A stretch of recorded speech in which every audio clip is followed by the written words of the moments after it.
Greetings, Bashar. And are you a good day?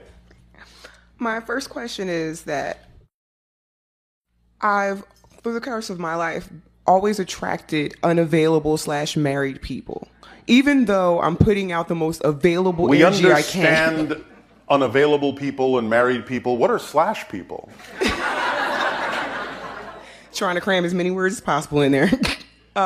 Cram. All right. Married people Yes, we understand. and or Yes. unavailable people. You didn't actually have to explain that. Okay, Did you realize that we were joking with you? now I do. Thank you. And so, And so I would like to know why I'm getting this back when I'm putting the most available energy out. obviously you're not. What you put out is what you get back. Now, let me ask you a question, if I may. Sure. Why are you unavailable? You may think you're making yourself available, but clearly you're not for some reason. And that doesn't necessarily have to even be a negative reason. Why are you unavailable? What is your definition of being in a relationship that you actually are afraid to experience if you attract one? You may have a definition of a relationship that doesn't serve you. You may think that certain things will happen that you actually don't prefer to have happen because you think they have to happen in a relationship. So maybe if you clarify your definition of a relationship, you will find out why you are actually saying I'm available, but giving off the vibe that you're not. Thank you. So what would that be? What you be afraid might happen if you did actually find yourself in a relationship that you are afraid to experience? Rejection. Rejection. Therefore, you are attracting people who could never possibly, in a sense, reject you in the way you don't prefer to be rejected, because there's never really a chance for that. Right? Correct. So, why are you afraid of rejection? Because it hurts. But why are you afraid it would happen? What makes you think that that's a high probability? Experience. Experience? So you haven't learned anything from your experience? Yes, I have. Then you're not the same person, are you? No, I'm not. Then how can the same person be rejected if you're not that person anymore? Very good point. Thank you very much. I sometimes make them. Again, this comes with the understanding of how things work. When you allow yourself to truly take a lesson to heart, you've changed yourself and you are literally not the same person. So you can't use, really, as a reason or an excuse, the idea of what happened before, if you've learned your lesson and changed yourself, to assume that it has to happen again. Because even if, in a sense, it appeared to happen again, if you're not the same person, you're not going to react the same way to it. Which means it doesn't matter whether it happens or not.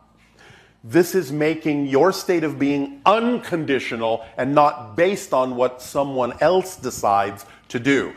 You have to understand that, and I know this sounds like a paradox because it is, in order to attract someone that you care about and someone who cares for you, you have to attract someone as if they were a complete stranger and wouldn't know you at all, and therefore you wouldn't care what they thought about you.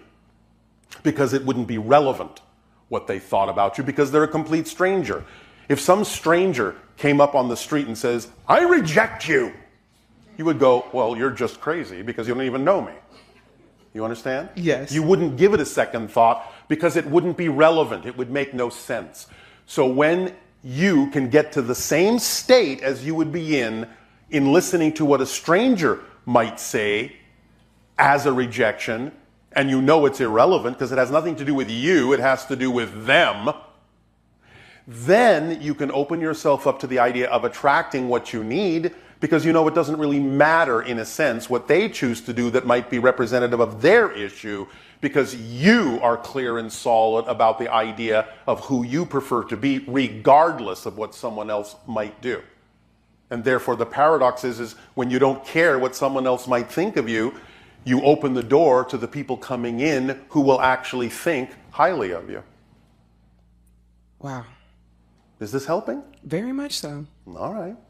Okay, my next question is, I'm not very passionate about anything. Well, that's because you've been spending time rejecting yourself.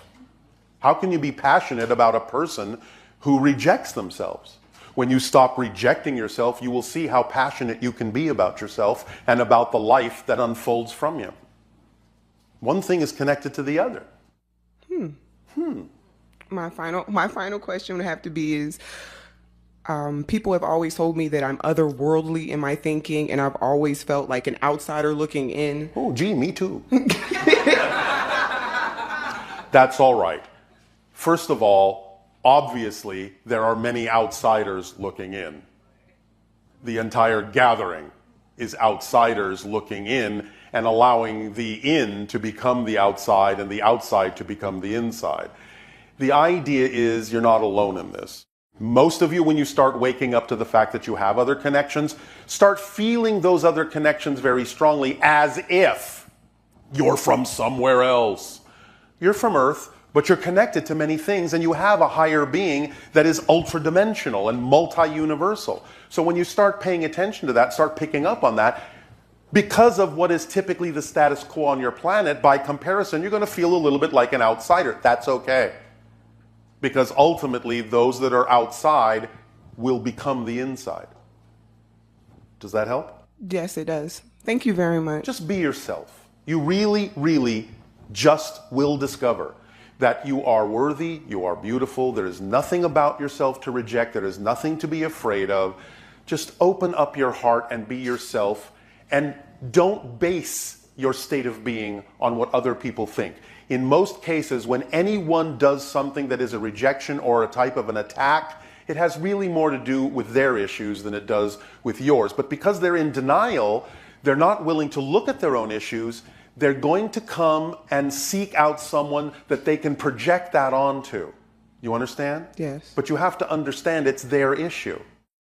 I'm not saying you don't have your own issues of rejection, but this is what you're doing, and you're doing it in that way, by attracting people you can't actually have because you're afraid of being rejected. But other people who do the rejection are doing it because they're also rejecting themselves. So in a sense, by being afraid of being rejected, you are actually yourself rejecting the companions you could be attracting. So you're the one actually doing the rejection. See the difference? Greatly. All right. Take it to heart. Don't judge yourself for it. This is a lesson. It's a process. It's life. You're doing fine. Relax. Thank you very much. You're very welcome.